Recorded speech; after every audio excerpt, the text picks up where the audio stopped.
আসসালামু আলাইকুম। আজকে আমরা দ্য ডেইলি স্টারের একটি প্রতিবেদন Dhaka in search of the beginning এটিকে বাংলায় ট্রান্সলেট করার জন্য চেষ্টা করব। চলুন শুরু করি। প্রথমে দেখেন ঢাকা। এই শব্দটির পরে একটা কলন, একটা চিহ্ন দেওয়া আছে। তো এই যে কলন চিহ্নটি, এটি কখন ব্যবহার করা হয়? এই চিহ্নটি ব্যবহার করা হয় কোনো একটা বিষয়ের পরিচয় দেওয়ার ক্ষেত্রে এই চিহ্নটি ব্যবহার করা হয়। এরপরে দেখেন in search of the beginning. In search of, এটি কিন্তু একটা ফ্রেজাল ওয়ার্ড। তো ইন সার্চ অফ এটার অর্থ কি? ইন সার্চ অফ এটার অর্থ হলো অনুসন্ধান করা। এটা অর্থ কি? অনুসন্ধান। অনুসন্ধান। তো ইন সার্চ অফ অনুসন্ধান। দ্য বিগিনিং, দ্য বিগিনিং এটার অনেকগুলো অর্থ হতে পারে। সূচনা করা, হ্যাঁ।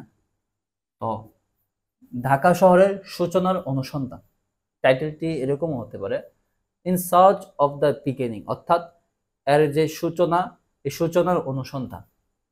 এরপরে খেয়াল করেন দ্য হিস্টোরি অফ ঢাকা, অর্থাৎ ঢাকা শহরের ইতিহাস is as fluid and majestic as the rivers that surrounded ইট।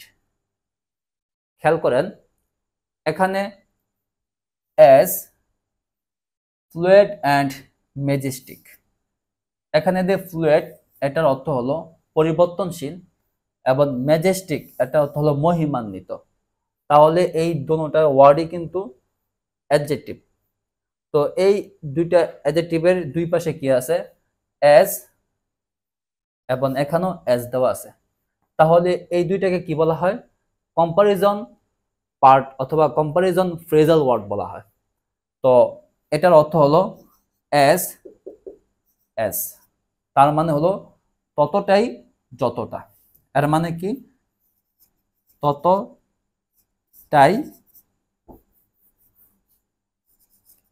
ততটাই, তারপর যতটা। তাহলে এই ওয়ার্ডটি কখন ব্যবহার করা হয়?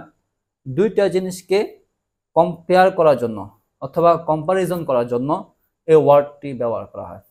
অর্থাৎ একই জিনিস, দুটোটা জিনিস একই, তাহলে সেই ক্ষেত্রে এই ফ্রেজাল ওয়ার্ডটি ব্যবহার করা হয়। তাহলে খেয়াল করেন ঢাকা শহরের ইতিহাস কি? ঢাকা শহরের ইতিহাস কি? Is as fluid and Majestic, অর্থাৎ পরিবর্তনশীল এবং মহিমান্বিত। দ্য রিভার্স দ্যাট সারাউন্ডেড ইট, এখানে দ্য রিভার্স দ্যাট সারাউন্ডেড ইট, এই যে সারাউন্ডেড ইট এটার অর্থ কি হতে পারে?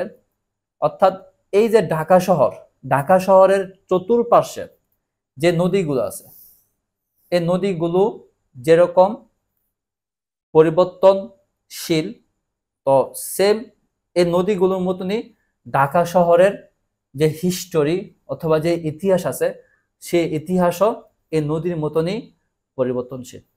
তাহলে the history of Dhaka is as fluid and majestic as the rivers that surrounded it, অর্থাৎ ঢাকা শহরের ইতিহাস পরিবর্তনশীল এবং মহিমান্বিত, যেমন এটির চারপাশের নদীগুলো। যেরকম ধরো আমরা জানি ঢাকা শহরের যে বুড়িগঙ্গা নদী আছে, তো এই বুড়িগঙ্গা নদী কিন্তু পরিবর্তন হয়ে গেছে। তো দিন যাইতেছে, এর পরিবেশও, এর পানিও পরিবর্তন হইতেছে। তো এখানে এটাকেই বলা হয়েছে আর কি। তো এর পরবর্তী সেন্টেন্সে বলা হয়েছে ওভার দ্য সেঞ্চুরিজ। এখন ওভার দ্য সেঞ্চুরিজ এটার অর্থ কি? এই ওভার দ্য সেঞ্চুরিজ এটা কিন্তু একটা ফ্রেজাল ওয়ার্ড। এই ওয়ার্ডটি ব্যবহার করা হয় যদি কোনো কিছু শত শত বছর ধরে গড়তে থাকে, তো সেই ক্ষেত্রে এই ওয়ার্ডটি ব্যবহার করা হয়। তার মানে শতাব্দীর পর শতাব্দী ধরে। ওভার দ্য সেঞ্চুরিজ অর্থ কি? শতাব্দীর পর শতাব্দী ধরে। দ্য সিটিজ কোর্স, এখানে খেয়াল করেন সিটিজ কোর্স তার মানে শহরের, এখানে কোর্স এটার অর্থ কি? এটার অর্থ কি আমরা যে একাডেমিক যেই কোর্স শব্দটি ইউজ করি সেটা? অবশ্যই না। এটার অর্থ এটাকে মাল্টিপল মিনিং আছে এই কোর্স শব্দটির। তো এখানে এই কোর্স শব্দটির অর্থ হলো গতিপথ। ঠিক আছে, এখানে কোর্স শব্দটির অর্থ কি? গতিপথ। তাহলে দ্য সিটিজ কোর্স অর্থাৎ শহরের গতিপথ হ্যাজ শিফটেড। হ্যাজ শিফটেড এটার অর্থ কি হতে পারে? শিফট মানে আমরা জানি স্থানান্তর। শিফট মানে কি? স্থানান্তর। তাহলে লাস্টে ইডি ব্যবহার করা হয়েছে, তাহলে এটা অর্থ কি হতে পারে? স্থানান্তরিত হতে পারে। তাহলে শিফটেড এটা অর্থ কি? স্থানান্তরিত। স্থানান্তরিত। তাহলে হ্যাজ শিফটেড অর্থাৎ স্থানান্তরিত হয়েছে। তাহলে দ্য সিটিজ কোর্স হ্যাজ শিফটেড, শহরের গতিপথ স্থানান্তরিত হয়েছে। তাহলে শত শত বছর ধরে অথবা শতাব্দীর পর শতাব্দী শহরের গতিপথ স্থানান্তরিত হয়েছে। কিভাবে স্থানান্তরিত হয়েছে? Evolving with each new civilisation. Civilisation এটার অর্থ কি?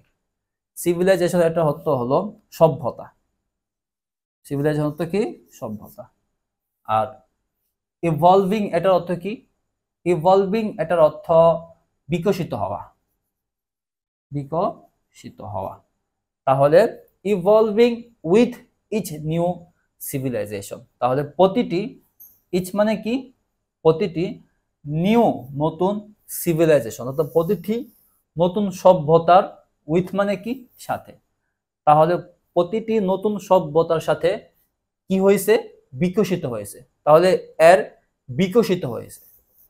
এখানে কিন্তু এর এই শব্দটার এখানে কিন্তু শব্দটা নাই, কিন্তু বাংলায় যখন আমরা ট্রান্সলেট করব তখন বাংলায় সবচেয়ে সুন্দরভাবে কিভাবে সেটাকে ট্রান্সলেট করা যায়, তো সেটার জন্য আমরা বিভিন্ন ক্ষেত্রে বিভিন্ন ধরনের ওয়ার্ড এখানে এক্সট্রা ইউজ করতে পারি। তাহলে এখানে আমরা এর বিকশিত, এখানে এর বলতে আমরা কাকে বলবো? ঢাকা শহরকে বলবো। ওকে, তাহলে evolving with each new civilisation অর্থাৎ প্রতিটি নতুন সভ্যতার সাথে এর বিকশিত হয়েছে। তারপরে দেখো কিভাবে হয়েছে, দ্যাট পাস্ট থ্রো। এখানে পাস্ট থ্রো বলতে কাদেরকে বলা হয়েছে? অর্থাৎ যেই মানুষগুলো শহরের মধ্যে এসেছিলেন, তো তাদের মাধ্যমে প্রতিটি নতুন সভ্যতার সাথে এর বিকশিত হয়েছে। তাহলে প্রতিটি নতুন সভ্যতা কারা? আমরা জানি এক এক সময় এক এক ধরনের সভ্যতার আবির্ভাব হয়, যেরকম ধরেন মিশরিয়ান সভ্যতা। হ্যাঁ, তো এরকম ভাবে এক এক সময় এক এক ধরনের সভ্যতার আবির্ভাব হয়। তাহলে প্রতিটি নতুন সভ্যতার সাথে এর বিকশিত হয়েছে। এরপরে দেখেন লিভিং বিহাইন্ড। লিভিং বিহাইন্ড এটা কিন্তু একটা ফ্রেজাল ওয়ার্ড। এই লিভিং বিহাইন্ড এই ওয়ার্ডটি কখন ইউজ করা হয়? ধরেন আপনি কোথাও গেছেন এবং সেখানে যাওয়ার পর আপনার কোনো একটা মূল্যবান কোনো একটা বস্তু সেখানে আপনি ভুলে রেখে আসছেন। আপনি ইচ্ছাকৃতভাবে রেখে আসেন নাই, ভুলে রেখে আসছেন। তো ওই ক্ষেত্রে এই ওয়ার্ডটি ইউজ করা হয়। তাহলে লিভিং বিহাইন্ড অর্থাৎ তারা রেখে গেছেন। ট্রিস, ট্রিস মানে কি? এখানে ট্রিস মানে হলো পদচিহ্ন। ট্রিস মানে কি? পদচিহ্ন অথবা গতিপথ। হ্যাঁ, of their cultures in its soul. Soul মানে কি? আমরা জানি মাটি। সোল মানে কি? মাটি। তাহলে ইটস, ইটস মানে কি? এটি। কিন্তু এখানে যদি আমরা যদি ইটস মাটি, এটির মাটি, তাহলে কিন্তু আমাদের এই যে আমরা যে বাংলা ট্রান্সলেট করব সেটা একটু আনকমন মনে হইতে পারে। এজন্য আমরা এখানে ইটসটাকে আমরা এর মনে করব। তাহলে এর মাটিতে তাদের যে সংস্কৃতিগুলো আছে এগুলোর পদচিহ্ন তারা কি করছেন? লিভিং বিহাইন্ড অর্থাৎ রেখে গেছেন। কারা রেখে গেছেন? যারা নতুন ভাবে সভ্যতা তৈরি করেছিলেন, অর্থাৎ নতুন নতুন সভ্যতার লোকেরা তাদের যেই কালচার ছিল, তাদের যেই সংস্কৃতিগুলো ছিল, এই সংস্কৃতিগুলো তারা এর মাটিতে অর্থাৎ তারা যেখানেই তাদের সভ্যতা প্রতিষ্ঠা করেছিলেন সেখানের মাটিতেই তাদের যে কালচারগুলো ছিল সেগুলো তারা রেখে গেছেন। লিভিং বিহাইন্ড অর্থাৎ ইচ্ছাকৃতভাবে রেখে যান নাই, সেটা অনেক অনিচ্ছাকৃতভাবেই সেখানে তারা রেখে যেতে বাধ্য হয়েছিলেন। তাহলে ওভার দ্য সেঞ্চুরি শত শত বছর ধরে অথবা শতাব্দী পর শতাব্দী ধরে দ্য সিটিজ কোর্স হ্যাজ শিফটেড অর্থাৎ শহরের যেই গতিপথ সেটা কি হয়েছে? স্থানান্তরিত হয়েছে। কিভাবে? Evolving with each new civilisation, অর্থাৎ প্রতিটি নতুন সভ্যতার সাথে এর বিকশিত হয়েছে। অর্থাৎ শহরের যেই গতিপথ, এই গতিপথ প্রতিটি নতুন সভ্যতার সাথে কি হয়েছিল? বিকশিত হয়েছিল।